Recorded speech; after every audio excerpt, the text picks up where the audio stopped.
now? Implicit differentiation. Now, all the functions that we've been talking about until now, that we've been differentiating until now, have been of a form like this. Y equal to something, right? Apart from the parametric differentiation one, all the functions that we were differentiating earlier, we always had y as the subject. For example, we could have e raised to power 2x, right? And we knew how to differentiate that. Dy with dx would turn out to be e power 2x as it is. And then you multiply by the derivative of the power, which is 2. So you could just differentiate it like this, which is 2e raised to power 2x, right?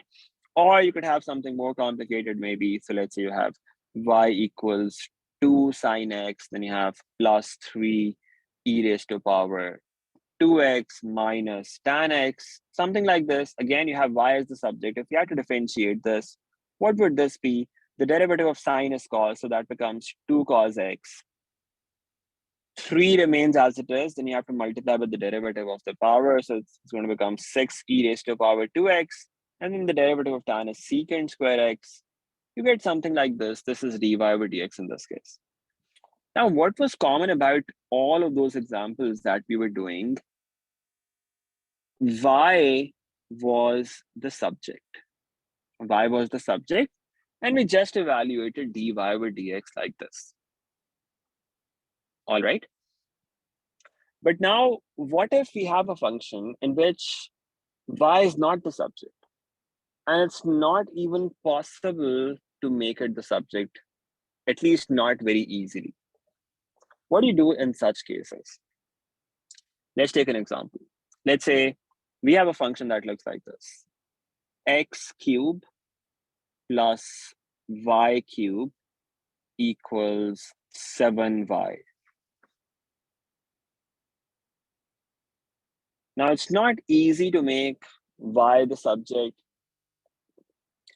You could try making it the subject, but you would actually fail at that. That would not work.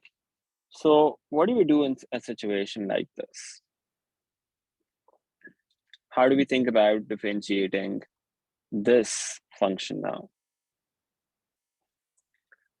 What we do for such functions is, remember what we're looking for at the end is dy over dx. dy over dx.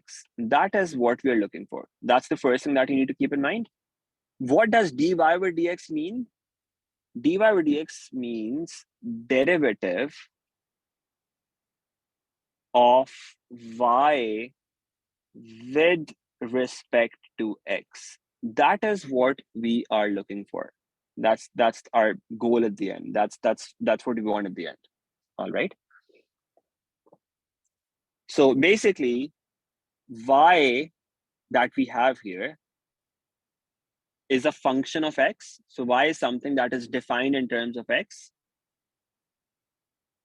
Y is a function of x.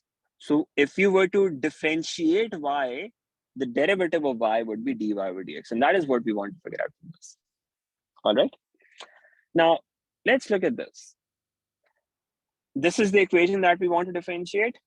How we start is we say, let's differentiate this whole equation. Let's differentiate this whole equation. Differentiate the whole equation with respect to x. So let me actually be more specific here. We want to differentiate both sides of the equation. All right. So we want to differentiate both sides of the equation with respect to x. That's what we want to do. Now, how do we differentiate an equation like this? You basically differentiate one term at a time. So you have x cubed first of all. You find the derivative of x cubed firstly. What's the derivative of x cubed? You have the power function here, right? You multiply by the power. You say this is 3 into x squared, because you decrease the power of x by 1. It becomes 3 minus 1, which is x squared. All right. So that's the derivative of x cubed, 3x squared. Now we have the next term, which is y cubed. Now remember, what we're doing is we are differentiating with respect to x. Now, what's the derivative of y cubed? This is also a power function. How do you differentiate power functions? You multiply by the power, so that becomes 3. You subtract 1 from the power, that becomes y power 2. And then what you do is you multiply by the derivative of the base of the power. What's the base of the power? The base in this case is y. And what's the derivative of y? Remember, y is a function of x. We are looking for the derivative of y. The derivative of y with respect to x is basically dy over dx.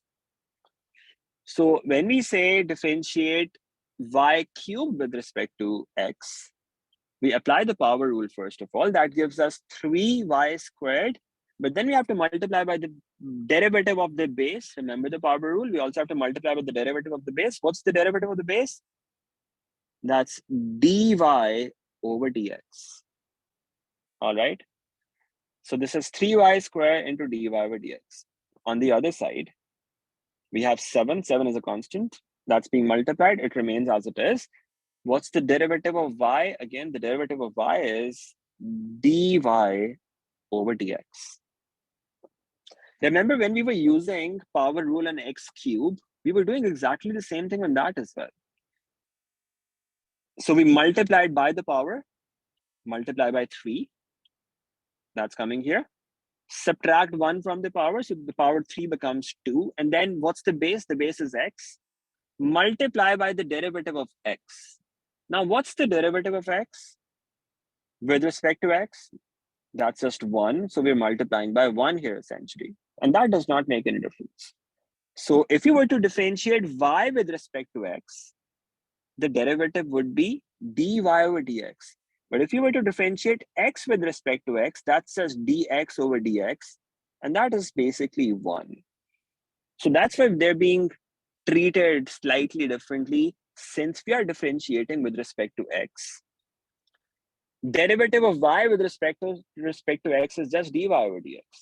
And what about derivative of x with respect to x? That's basically 1. So even if you were to multiply by 1 here, that would not make any difference. All right, so that will just be 1 here. So that's the first step that we do when we are differentiating implicit functions like this. So implicit functions are when y is not the subject. Equation in which y is not the subject. So once you're done with this, once you've differentiated both sides with respect to x, the next thing that you do is you say, let's make dy over dx the subject now. That's the next thing that you do. You make dy over dx the subject. How do you do that? Take all the dy over dx terms to one side. You could have 3x squared on the left. Keep that on the left. Take the other term to the right. So that's going to become 7 dy over dx minus 3y squared into dy over dx. And then take dy over dx common because you want to make that the subject. You can take dy over dx common. What are you left with? 7 minus 3y squared in the bracket. On the other side, you have 3x squared. And then dy over dx could be written as 3x squared divided by this whole thing, which is 7 minus 3y squared. And that's your derivative. That's dy over dx. All right. Now, in most situations, when you're differentiating implicitly like this, when you're using implicit differentiation, you'll find that the derivative that you get at the end is going to have both x and y in it. And that's okay. That's because we could not really make y the subject there. So your derivative is going to be both in terms of x and y in most cases. All right, so that's what the derivative turns out to be. The key thing to remember here is whenever you're differentiating, remember the derivative of y is dy over dx, okay? And derivative of x, when you're differentiating with respect to x, is 1. Keep this thing in mind, okay? That is important. The derivative of y is dy over dx. All right, I hope that makes sense. Let's do another example on this. It does look confusing when you do it the very first time. So let's take another example. Let's take another example on this and use the same idea there. Now let's say we have e raised to power 2y plus x squared. And on the other side, let's say we have sine of 2y. Again, what we want to do is we want to find dy over dx. We want to differentiate this function with respect to x. How is this going to work? So the first thing we do is we say, let's differentiate both sides. Differentiate both sides with respect to x. Differentiate both sides with respect to x. That's how we start. Okay. Now, what's the derivative of e power 2y? Remember, the derivative of e power something is just the same thing, e power that. It remains as it is. However, then you multiply by whatever is in this place. Multiply by the derivative of whatever is in this place. So the derivative of e power x is e power x. But if you have something other than x here, you have to multiply by the derivative of that. That's going to be important. All right. So what's the derivative of 2y? Derivative of 2y is just 2 into derivative of y, which is dy over dx. Don't just write 2 here. Remember, we are differentiating with respect to x. If we had 2x here, then that would just be e power 2x into 2, but this is y. The derivative of y with respect to x is dy over dx. So when we write e raised to power 2y here, and then the derivative of 2y is 2 into dy over dx. We multiply by that. All right. Now the next term is x squared. What's the derivative of x squared? It's just 2x, and then the multiply by the derivative of x, which is just 1. If you want to write it, you can write that, or you can just leave that. This is what you have from the second term. Now see what's happening on the right side. We have sine of 2y on the right side.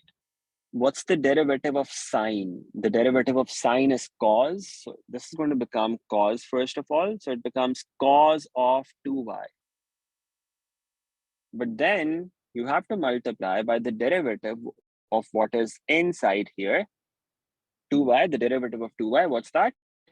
That's going to be 2 into dy over dx. That's the complete differentiation of both sides. And now once you're done with this, you make dy over dx the subject. That's going to be the next step now. Take all the dy over dx terms on one side and everything else on the other. So we can keep, we can just bring, or we can actually just take this to the other side if you want. We have 2x on the left. On the right side, we would have 2 cos of 2y into dy over dx minus 2 e raised to power 2y into dy over dx. So I've taken this term to the right side as well. So we got to this point, right? So we took all the dy over dx terms to the right side. Now we can take dy over dx the common, or dy over dx as common. Now, if we take dy over dx common, that leaves us with 2 cos of 2y minus 2 e raised to power 2y inside the brackets. On the other side, we have 2x, and now we just divide this whole thing on the other side. And dy over dx, therefore, is equal to 2x over that whole thing, which is 2 cos of 2y minus 2 e raised to power 2y. That's what the derivative turns out to be. Okay. Any problem with this? Any questions on this, anyone? Let me know if there's any problem, because this is really important. This is pretty much the most confusing part that you have in P3 differentiation. So if there is any confusion here, let me know so I can explain that.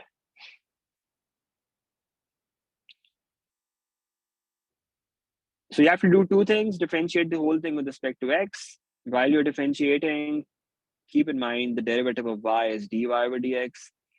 And then you just make dy over dx the subject after that, and that will give you the derivative. Okay. Now, even when we were doing simple differentiation, by the way, y equals e power 2x, we could also treat it the same way, right? So y equals e power 2x.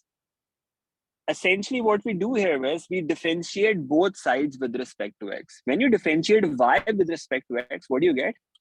You get dy over dx. And on the right side, you have e power 2x into 2. So essentially, you're doing the same thing there as well. But we did not really use to consciously think of differentiating both sides with respect to x earlier. But now if y is not the subject, then we have to think this way, that rather than just writing dy over dx on the left side, dy over dx could actually come somewhere in the middle of the equation as well. And that's what happens here when we do implicit differentiation. Okay, so that's how implicit differentiation works. Now let's do a quick example on this from past paper. From a past paper, let's take an example from this worksheet. Okay, so this is question number 5 from the worksheet. Let's try this. Maybe I should do one in which it says the tangent is parallel to the y-axis instead. Or maybe we'll do that another day. In the next class, we'll be spending another session on this, on just some practice questions. Okay, so tomorrow we will be doing practice questions. Make sure that you attempt questions from the worksheet, and then have questions ready for me if you have any. If there are any questions that you're not able to do, make sure that you let me know about them, because now we have the more difficult topics starting. You have to make sure that you're up to speed and you're letting me know regularly where you're having problems, so we can discuss those problems in class. All right, let's start with this. So this is question number 5 from the worksheet. Let's have a look at this. We have the equation of a curve that is given to be x cubed plus 2y cubed equal to 3xy. That's the equation of the curve. Let me write that here. X cubed plus 2y cubed equals 3xy. We need to show that the derivative of y with respect to x, dy over dx, is equal to this. Now you see dy over dx is in terms of both x and y. So we have to use implicit differentiation here. Y is not the subject, so we'll have to use implicit differentiation. How is this going to work? We say, let's differentiate both sides with respect to x. All right, differentiate both sides with respect to x. Now what happens when we differentiate x cubed? That's going to give us 3x squared into the derivative of x, which is just 1. So it doesn't matter if we write that or not. Then what about 2y cubed? The derivative of 2y cubed is going to be 2 as it is. The constant that's being multiplied, that does not change. It remains as it is. What's the derivative of y cubed? It's a power function multiplied by the power. So that's 3. Reduce the power by 1. So y raised to power 2. And then multiply by the derivative of this base. What's the derivative of y? The derivative of y is dy over dx. We multiply by that here. On the right side, we have 3 into x into y. Now this is a product. You have two expressions being multiplied, x and y. These are two separate expressions. They're being multiplied with each other. We can't differentiate it directly. We're going to have to use the power rule here. Okay. What we can do is we can say one of them is u and the other is v. 3 is just a constant. You can actually just keep it outside because that's not going to change at all. 3 is just number being multiplied. That remains as it is. So I'm going to take 3 common outside. So keep 3 outside basically. And then say that this is u. Let's say x is u and y is v. Remember what the product rule used to be? uv dash plus vu dash. That's what we are going to be using here. U as it is, first of all, that's x into v dash. What's the derivative of y? The derivative of y is dy over dx. That's what we write here. Plus v as it is, v is y, so that's going to be as it is, that's y, into u dash, the derivative of u. What's the derivative of x here? With respect to x, remember, the derivative of x with respect to x is just 1. That just is 1. We have differentiated both sides with respect to x here. Now we need to make dy over dx the subject and somehow convert to the form that's given in the question there. Let's try that. So we have 3x squared plus 6y squared into dy over dx. On the other side, we have 3x dy over dx plus 3y. All right, this is what we have. Now we could actually just simplify the whole equation because every term is actually a multiple of 3. If we divide the whole equation by 3, we're going to be left with x squared plus 2y squared dy over dx equal to x dy over dx plus y. All right, so I've just divided the whole equation by 3 because every term has a multiple of 3 coming. So we could simplify it like this. And now we need to make dy over dx the subject. Let's take everything to one side. If I take everything to the left side, that's going to leave me with 2y squared into dy over dx minus x dy over dx. On the other side, I'll have the other terms, which are y minus x squared. Take dy over dx common here, and that gives us dy over dx into 2y squared minus x. And on the right side, we have y minus x squared. Just divide it on the other side, and that is going to give us y minus x squared divided by 2y squared minus x. And that's exactly what we had to prove. Dy over dx equals y minus x squared over 2y squared minus x. And that's what we have proved here.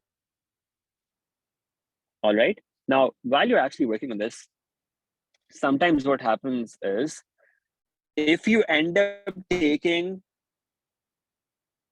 this term to the right and y to the left, you might actually, in your working, end up getting something like this. Dy over dx equal to x squared minus y over x minus 2y squared.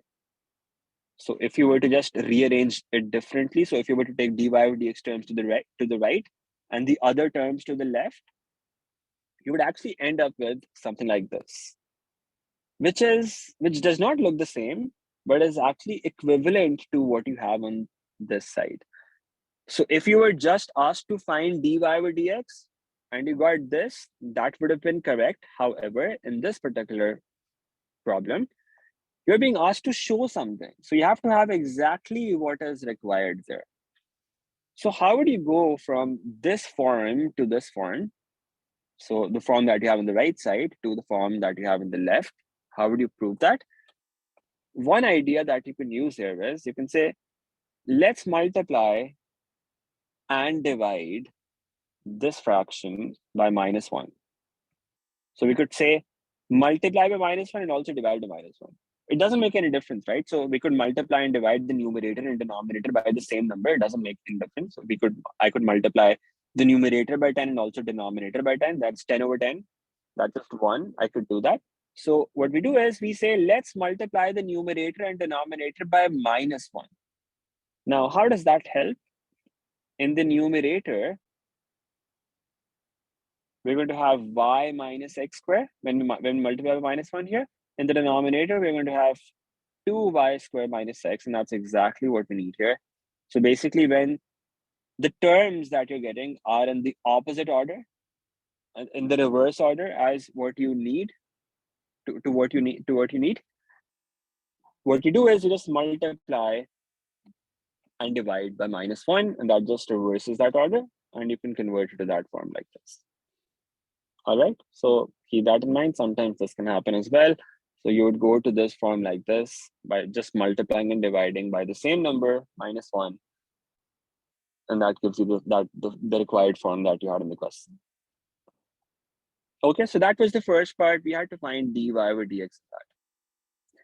Let's look at the second part now. On the second part, it says, find the coordinates of the point other than the origin, where the curve has a tangent which is parallel to the x-axis. Now think about this, tangent parallel to x-axis. So we don't know what the curve looks like, right? This is what the curve is. We don't know what the graph of this curve looks like. Let's assume it was anything like this, right? So there is some point where the tangent is parallel to x-axis. That means it's horizontal like this. Now, if the tangent is parallel to x-axis, what does it mean about the gradient of the curve at that point? The gradient of the curve at that point would be equal to 0. And gradient is something that we find using derivatives. So derivative represents the gradient. So if the tangent is parallel to x-axis, what this actually means is that dy over dx, the derivative, that is going to be equal to 0. Gradient is represented by the derivative, right? So we have to put derivative equal to 0. That's what we have to do. Now, before we actually do this, sometimes they ask you, sometimes they tell you that the tangent is parallel to the y-axis. What would you do in that case? If the tangent is parallel to y-axis, that means something like this, that the curve maybe has this form. So maybe something like this. And there's a tangent at this point that is parallel to the y-axis. Now, what about the gradient in this case? What about the gradient in this case? The gradient here is undefined, right? And when does that happen? When you have 0 in the denominator. You have 0 in the denominator. That's when the gradient becomes 0, or becomes undefined. So in that case, what you would do would be, whatever is your derivative, you put the denominator of that derivative equal to 0. Now, let me actually summarize this here, because these are important things that you will actually find in different questions. If it says tangent is parallel to x-axis,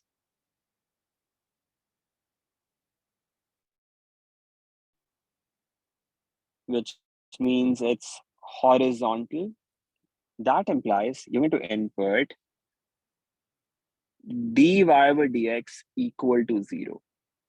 Put the derivative equal to 0. So essentially, you'll be inputting the numerator equal to 0, because denominator is just going to go multiply with 0. You'll just be inputting the numerator equal to 0, essentially. If the tangent is parallel to y-axis, on the other hand, if the tangent is parallel to y-axis, we'll hopefully see an example in that in our next class. That means the tangent is vertical. That means the denominator of dy over dx, only the denominator, that should be put equal to 0. So if you had this derivative, for instance, if it said the tangent is parallel to the y-axis, you would say, let's input this thing, 2y square minus x equal to 0, because the gradient would be undefined. Gradient is undefined when the denominator is 0. So you put the denominator equal to 0 in that case. All right, when the tangent is parallel to y-axis. Okay, so keep these two things in mind. When the tangent is parallel to x-axis, you put derivative equal to 0. When the tangent is parallel to y-axis, you put the denominator equal to 0, denominator of the derivative. All right. Okay, let's get back to this question now.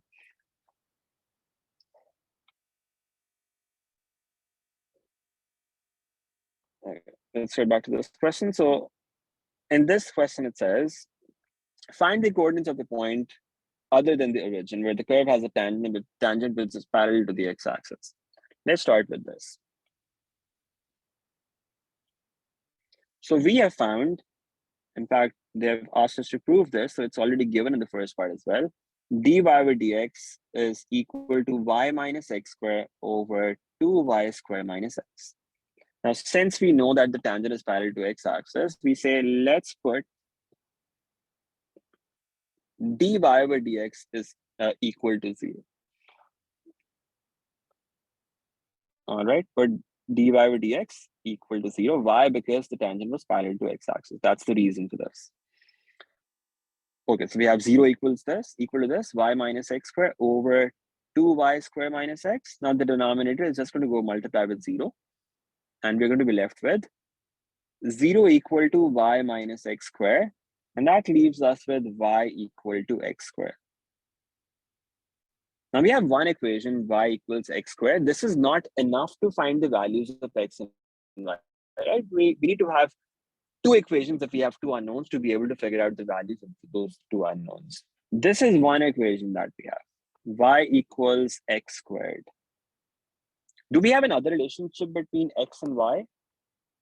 Well, the point that we are talking about that of course lies on the curve that we have. We have the equation of the curve given. The point that we're talking about, that lies on this curve, right? So that point should also satisfy the equation of the curve. So one equation is what we get from putting the derivative equal to 0. The other equation is what we have given in the question, the equation of the curve, since x and y should also satisfy this equation. We can use this equation as the second equation, which is x cubed plus 2y cubed equal to 3xy. Now we have these two equations. We can solve these two equations simultaneously and find the values of x and y from this. All right, so how do we solve these equations simultaneously? We have y as the subject here. Let's input this equation.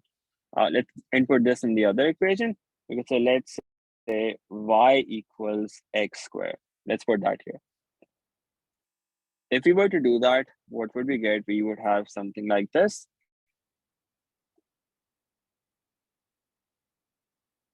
X cubed plus 2y cubed, so that's 2x squared whole cube equals 3x into y is x squared. Let's put that here. If we simplify this, that gives us x cubed plus 2x raised to the power 6 equal to 3x cubed. Now bring that cube term to the left, and that leaves you with 2x raised to the power 6 minus 2x cubed equal to 0. Now we need to solve this equation somehow. How do we solve this equation? We could take 2x cubed common, right? That leaves us with x cubed minus 1 inside.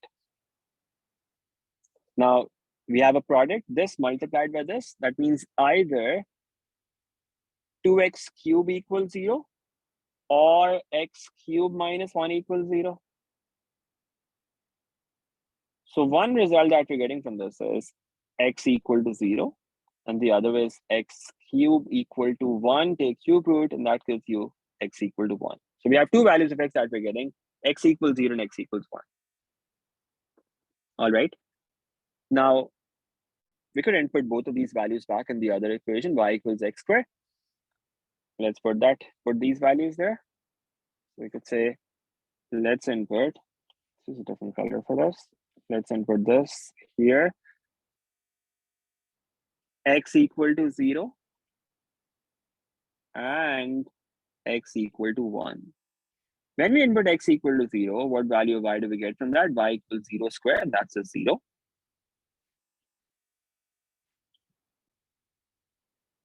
And if you put here, put x equal to 1, that gives us 1 squared, and y equals 1 from that as well. So we are essentially getting 2 points. One is 0, 0, and the other is 1, 1. These are the 2 points that we're getting.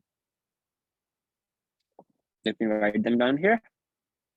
So one point is 0, 0, and the other point is 1, 1. Now, if you look at the question again, it says, find the coordinates of the point other than the origin where the curve has a tangent which is parallel to the x-axis. So we are not interested in the origin.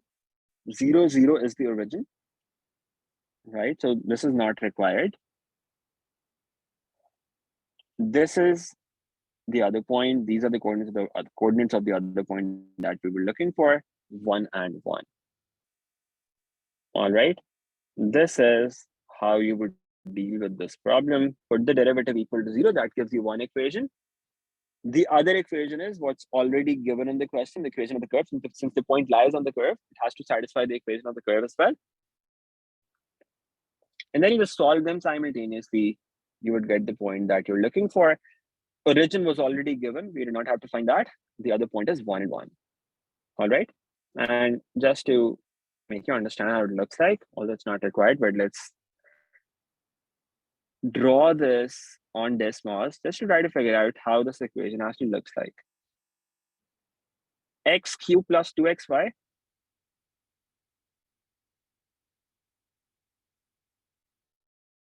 X cubed plus, 2y cubed.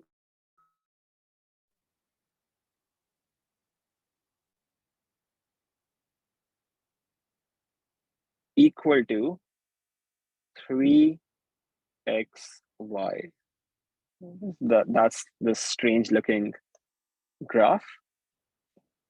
What we have done is we have found 2 points where the gradient is equal to 0. You see, one point is here. That's the origin. The gradient is 0 here. If you look at this part of the curve that's going like this, right? The gradient of that part here is 0. And the other point that we found is 1, 1. So you can see here, at this point as well, the gradient is 0. All right, so this is how it looks graphically. That's what you've actually figured out. You find that the gradient of the curve is 0 at these 2 points, 0, 0, and 1, 1.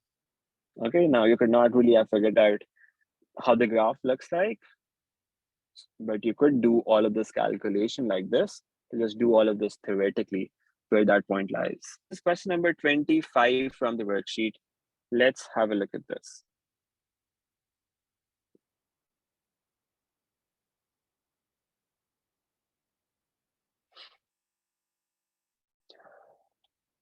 All right, so the equation of a curve is ln of xy minus y cubed equal to 1. This is the equation of a curve that we have.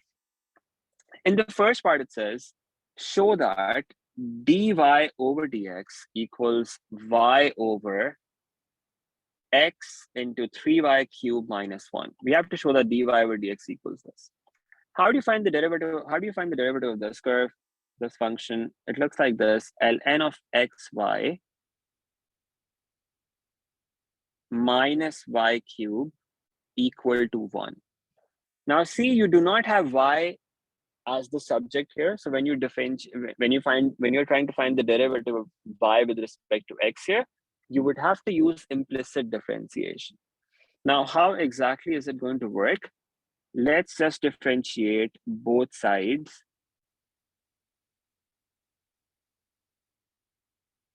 with respect to x. Let's differentiate both sides. Now, what's the derivative of ln of xy? The formula sheet states something like this. The derivative of ln x is 1 over x. That's all that we're given in the formula sheet. But remember what we said about this. If you have something other than x here, you also have to multiply by the derivative of that thing. All right. So ln of something is 1 over that thing, but then you multiply with the derivative of that. So how would you differentiate this thing? ln of xy. The derivative of this is going to be 1 over xy. So this whole thing goes to the denominator like this. But then you have to multiply by the derivative of xy. What's the derivative of xy? Now this is a product. X into y. You have two expressions being multiplied inside. You can't differentiate it directly. You would have to use the product rule. It's x times y. So you use The product rule for this, remember what the product rule was? UV dash plus VU dash. So if you were to say that X is U and Y is V, the derivative of this part is going to be U as it is, that means X as it is, into derivative of Y. What's the derivative of Y? It's dy over dx. All right. Plus V as it is, so Y as it is, into derivative of U dash. U is X here. What's the derivative of X? It's 1. We multiply by 1 here. That's the derivative of this first term. All right. That's the derivative of this first term that we have, this whole thing. Now, next we have minus y cube. This is a power function, y cube. How do we differentiate this? We multiply by the power. So this becomes 3 into y. Subtract 1 from the power. So that's 3y squared. But then you also have to multiply by the derivative of the base here. What's the derivative of y? Derivative of y is dy over dx. That's how you differentiate y cube. All right. On the other side, you have to differentiate 1 as well. 1 is a constant. The derivative of a constant is just 0. So we're going to have 0 on the right side. So we have differentiated this whole equation now. Now, in order to find dy over dx, we have to just make dy over dx the subject. All right, so let's simplify everything and make dy over dx the subject. So if you were to simplify this, that gives us x over xy into dy over dx.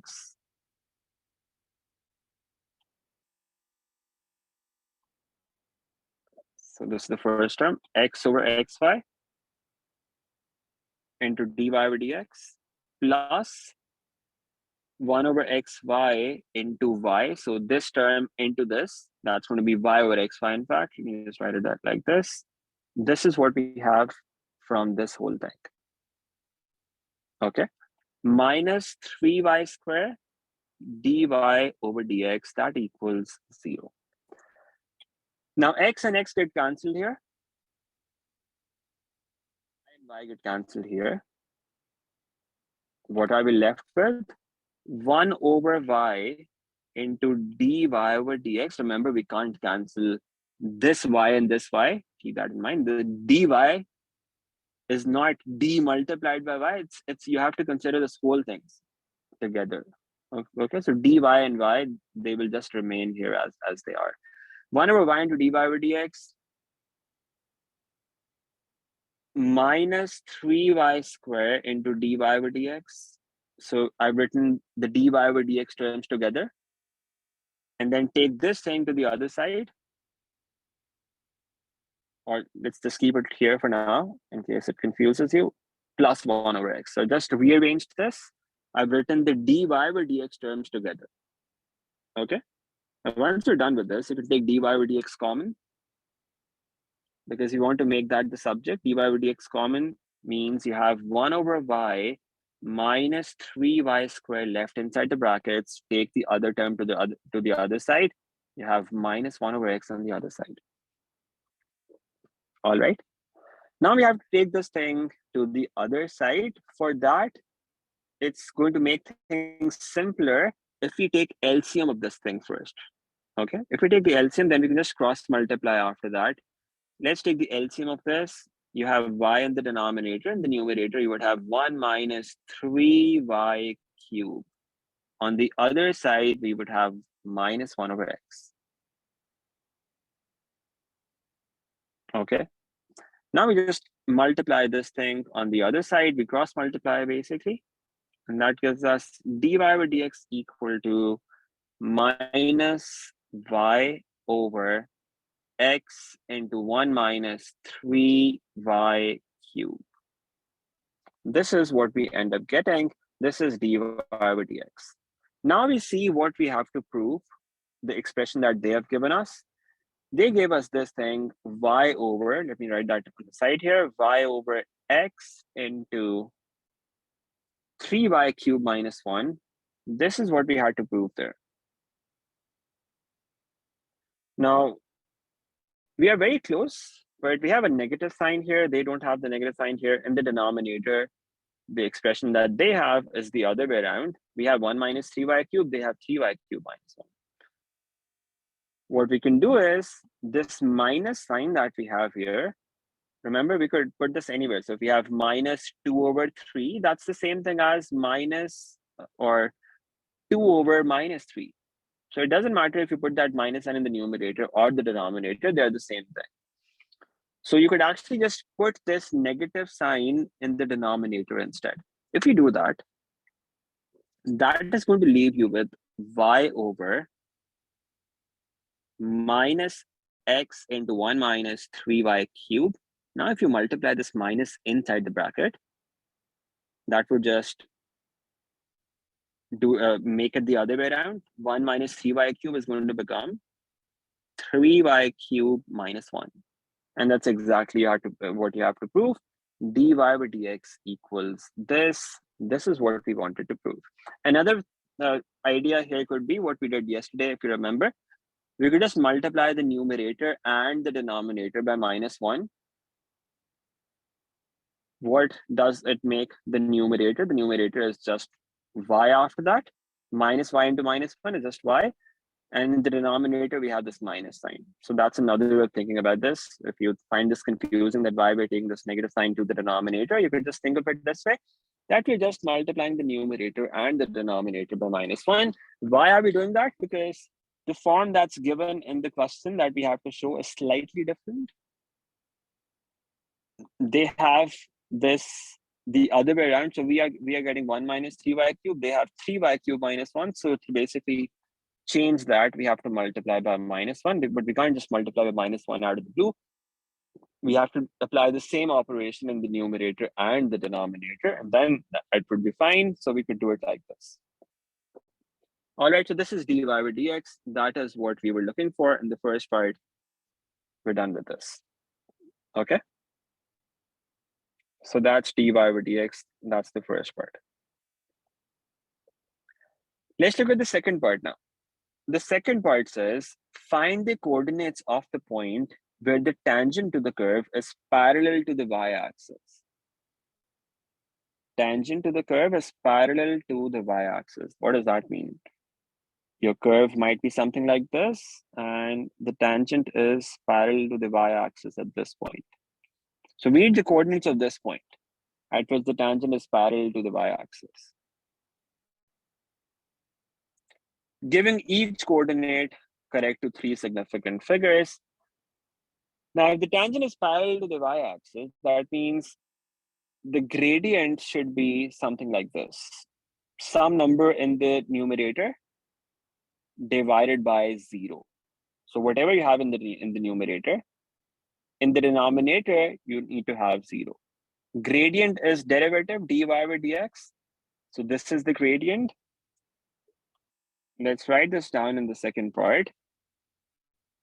dy by dx equals y over x into 3y cubed minus 1. Since they're saying the gradient is, the tangent is parallel to the y-axis, what we say is this denominator, this should be equal to 0.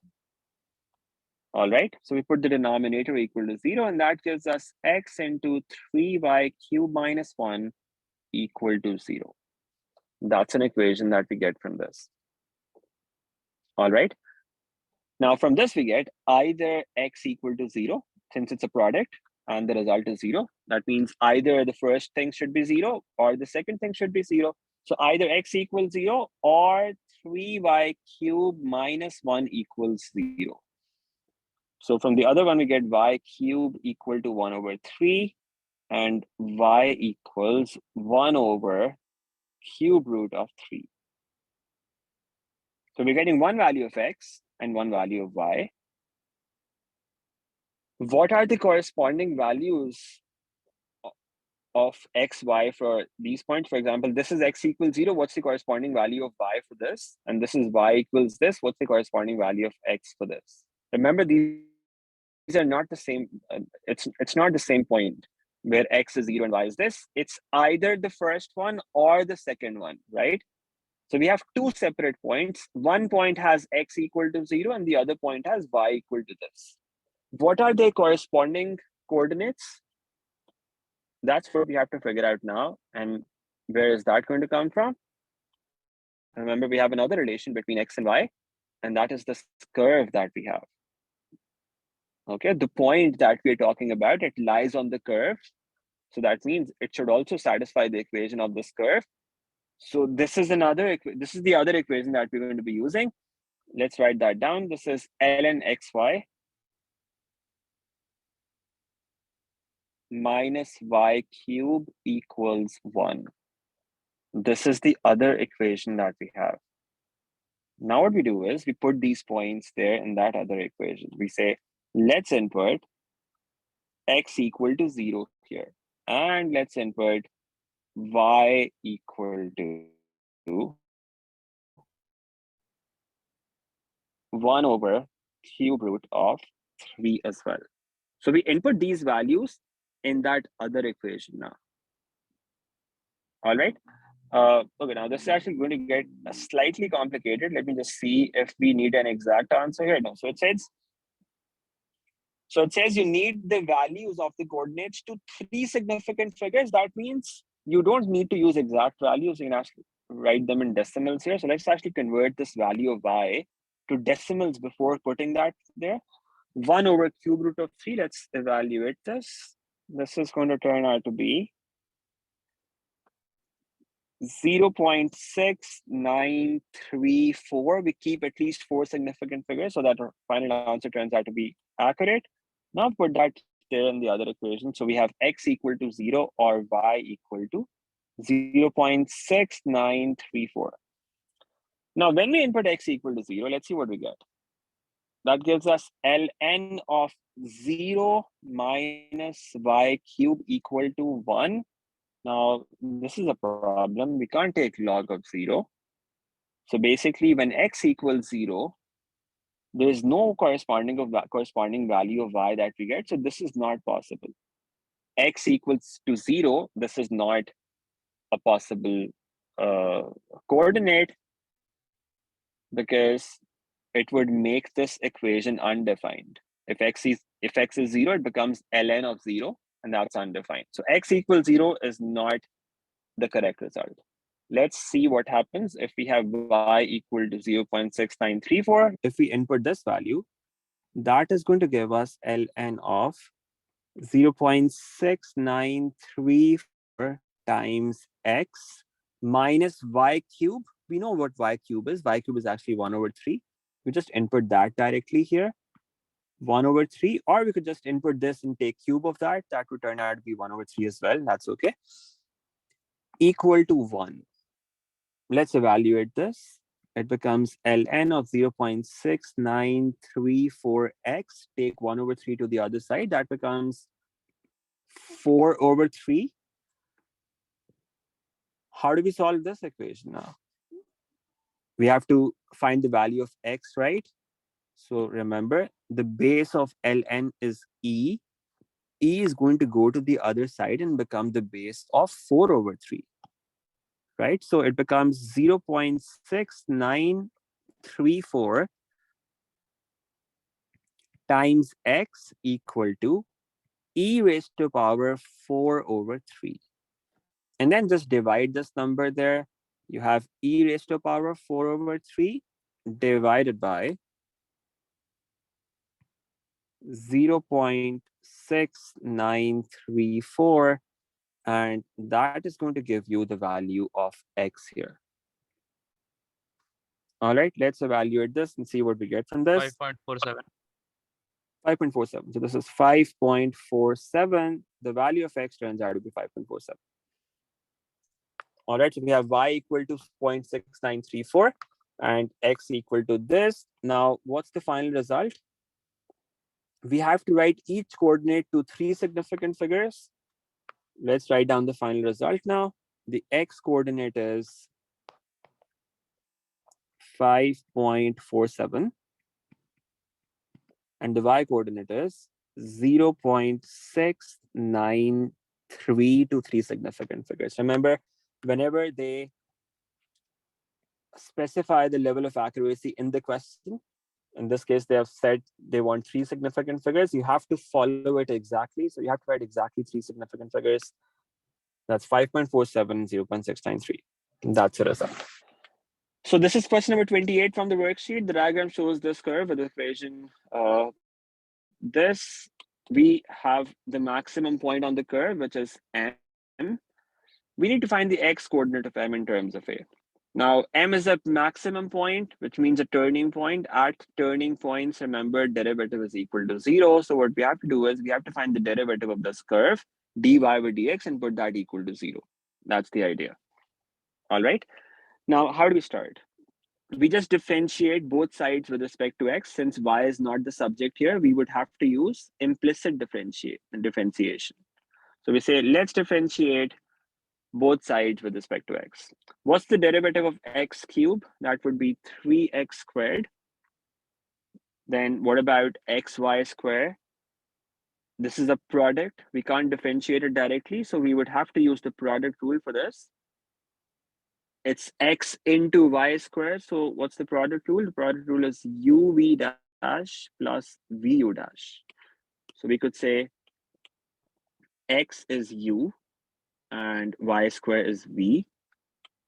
Then this becomes uv dash, u as it is, so that means x as it is, into v dash, that means derivative of y square. What's the derivative of y square? You apply the power rule, it becomes 2 times y, but then you multiply by the derivative of the base as well, which is dy by dx. The derivative of y is dy by dx. That's uv dash when you're applying that product rule. Plus vu dash, v as it is, v is just y square, into u dash, 1, the derivative of x is 1, so we multiply by 1 here. All right, so this is the derivative of these first 2 terms, first of all. Then we have ay square after that. Ay square. How do we differentiate this? You see, a is a positive constant. So a is a constant. Remember, when a constant is multiplying, that just stays as it is. So a will remain as it is. What about the derivative of y square? It's 2y. And then you multiply by the derivative of this base, which is dy by dx. That's 2y into dy over dx. Okay. Then you have minus 3a into x squared. Again, minus 3a is a constant that remains as it is. What's the derivative of x squared? That is 2 times x. You could think of multiplying by the derivative of x as well, but the derivative of x is just 1. Even if you were to write that, that still remains 2x. Okay. On the other side, you have 0. The derivative of 0 is also 0, so that remains 0 on the right side. You have differentiated this whole thing. This one line should give you at least 2 marks if you've done everything correctly. Okay. Now you need to make dy over dx the subject. Let's simplify and take dy over dx common from the terms that have dy over dx. So it becomes 2xy into dy over dx plus y squared plus 2ay into dy over dx minus 6ax, and on the other side you have 0. Now, you could bring the dy over dx terms together and then make dy over dx the subject if you wanted, but you could actually save your working a bit here. Remember, what are we looking for at the end? We want the coordinates of the maximum point. And what do you do for that? You have to put dy over dx 0 eventually. So rather than making dy over dx the subject first and then putting that equal to 0, we could just put it equal to 0 right away, right? And save all of that work in which we take dy over dx common take the other terms to the other side. Since we have to put that equal to 0 eventually, we could do that right now. And if we do that, what do we get from that? We have 3x squared plus 2xy into 0 plus y squared plus 2ay into 0 minus 6ax equal to 0. Now we are just left with 3x squared plus y squared minus 6ax equal to 0. This is the equation that we are left with now. All right. Now we need to figure out the x coordinate of M in terms of A. We have one equation that has two variables, x and y. What do we do now? We think of another equation that also has x and y, and that would be the equation of this original curve, right? The point M also lies on this curve. So this is another relationship between x and y that we have for the point M. Let's write this down. X cube. So the other equation that we have is x cube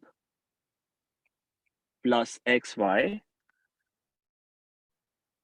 squared plus ay squared minus 3ax squared equal to 0.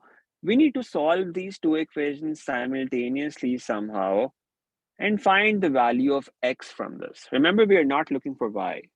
We are only looking for x. It says find the x coordinate of M. All right.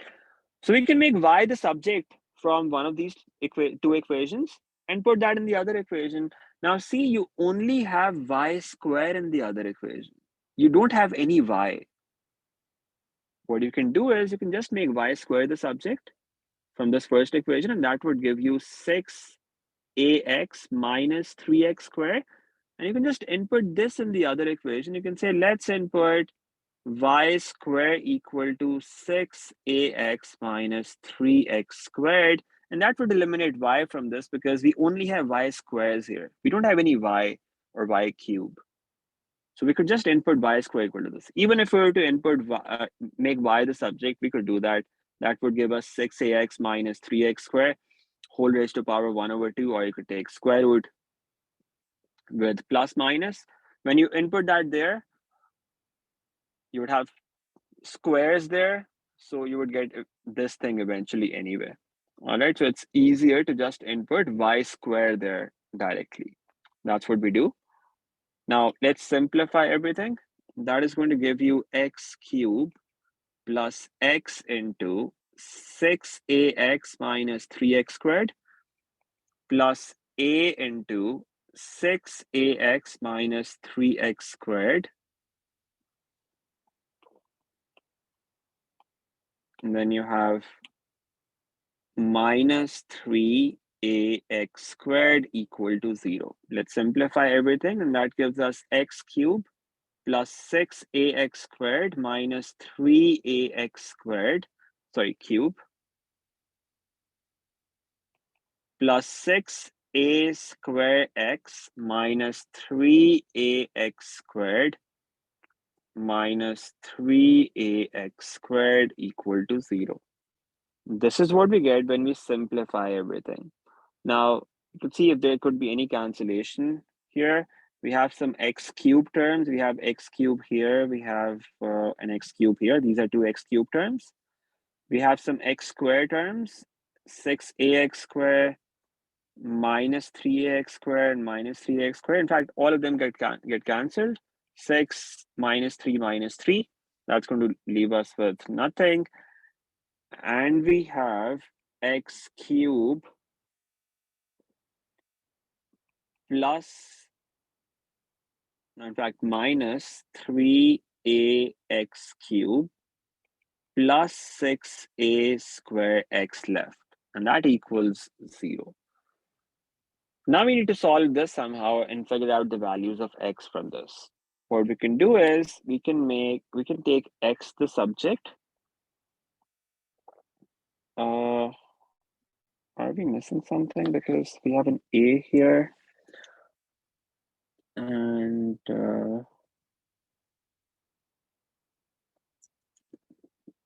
How would we go further with this? Okay, yeah, so we figured out where I'm going wrong. When you multiply x with minus 3x squared, you actually get minus 3x cubed. I wrote a here by mistake. It's just 3x cubed, not 3ax cubed.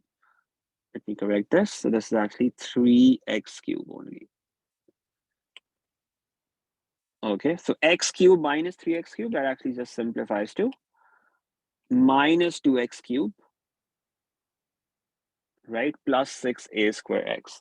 All right, so now we could take x common from this maybe, or 2x common, whatever you want. That leaves you with minus 2x plus 6a square equal to 0. That means either x equals 0 or minus 2x plus 6a square equals 0. And the second equation is going to give you minus 2x equal to minus 6a square, and x equals 3a squared. Okay, so why am I doing so many errors? When you take x common, you're actually left with minus 2x squared here. So this minus 2x squared, that leaves you with x squared equal to 3a squared. And now you take square root on both sides. That gives you x equals plus minus square root of 3 times a. So we're getting three values of x equal to 0, x equals plus square root of 3a, and x equals minus square root of 3a. So now we can go back to the question and see whether all of them are possible or only one is possible. So you can see the diagram. You can see there m is on the right side here. So the x coordinate of m cannot be 0. 0 is here. X coordinate of m can also not be negative. Negative would be on the left side. We are only going to consider the positive value of x. Okay, so we say x equals 0 is not possible because the x coordinate is supposed to be positive. We can see from the graph. And from here as well, we are only going to consider the plus 1 because the x coordinate of m is supposed to be positive. So the value of x that we have from this is square root of 3 multiplied by a. Remember, square root is only on 3, not on a. So it's square root of 3 multiplied by a. That's the x coordinate that we were looking for.